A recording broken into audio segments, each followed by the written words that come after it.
Welcome naman sa may another YouTube channel natin mga ka-acid reflux.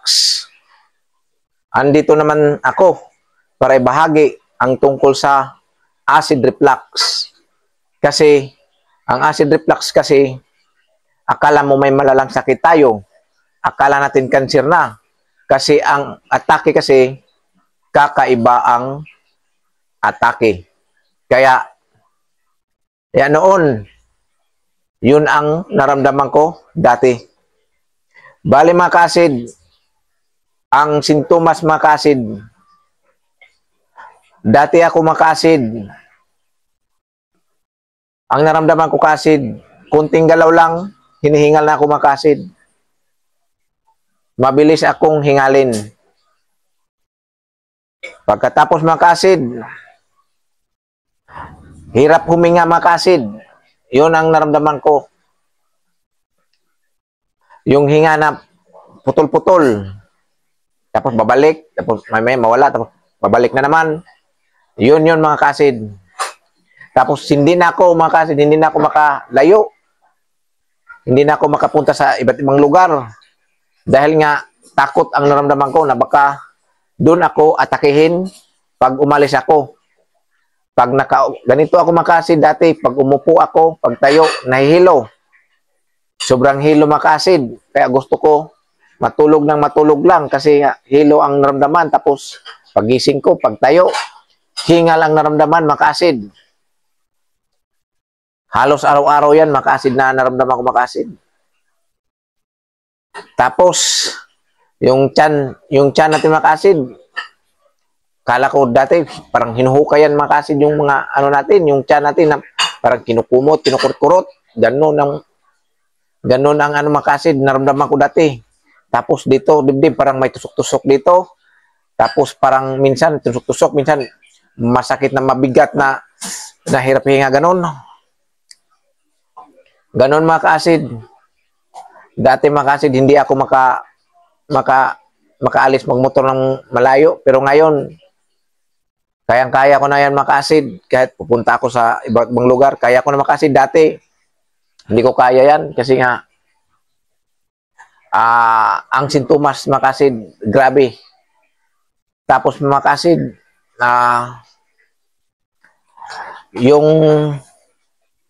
yung ulo pa natin mga ka-acid, halos hindi mawala-wala yung sakit. Halos kalahating taon yan mga ka-acid na palaging dala-dala natin. Hindi mawala-wala.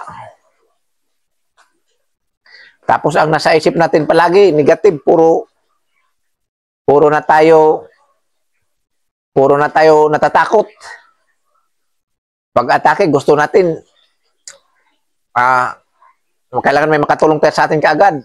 Ayaw natin mapag-isa kasi baka maano tayo, mahilo, o baka wala makatulong. Lalo na pag CR lang o pagligo. Iniiwasan ko na yan dati mga ka-acid kasi nga iba pa naman katawan ko. Nalalamig ako, namamanhid. Tapos parang minsan parang gumaganyan yung katawan mo. Lakas ang manhid yan. Tapos mga ka-acid, minsan maglakad ka lang na paglakad mo na biglang may laway na lalabas. Tapos may ano dito, bara, tapos mauubo ka bigla. Hindi mawala-wala. Tapos pag kumain ka, nagbabara. Minsan nagbabara. Tapos kumain ka na, mabilis ka mabusog.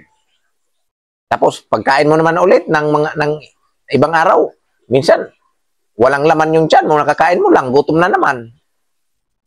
Ganon ang pag may acid ka. Mahirap.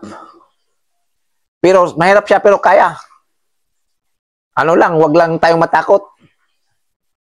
Tapos mga ka-acid,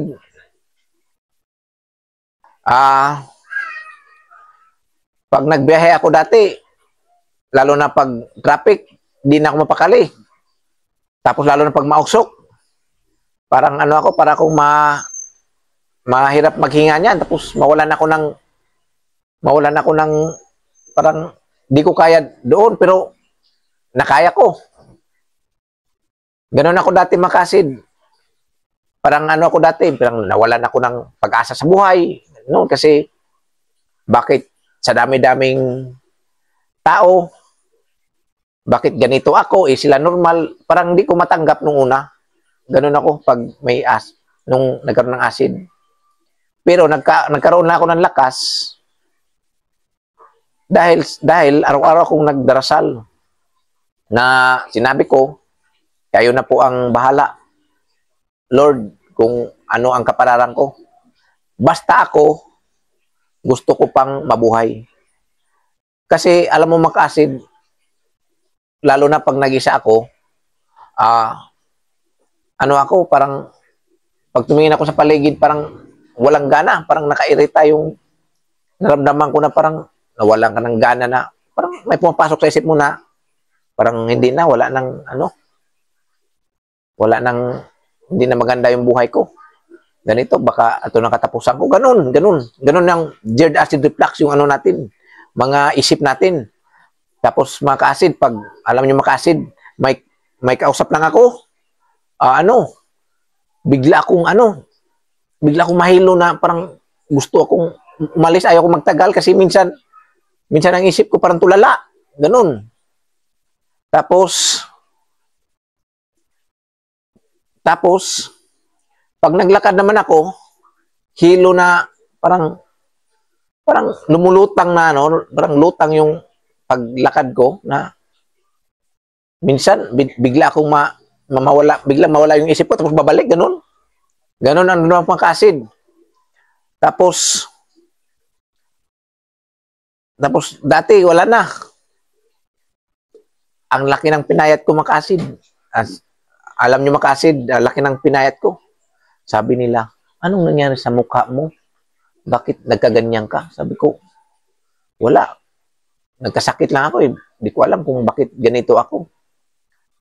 Kasi kahit anong gawin kong kain, ganun talaga.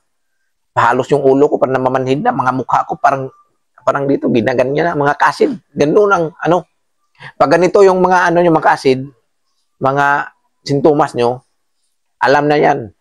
Geared acid reflux with anxiety na yan. Stress kasi. Kaya nagkaroon ng anxiety. Kaya huwag kayong matakot dyan, mga kasid. Sabihin ko sa inyo, gagaling kayo at gagaling na kahit walang gamot dyan. Basta labanan nyo lang, huwag kayong matakot kasi sa tagalan yan, makontrol nyo niya yan. Hanggang dito naman kasid, maraming salamat.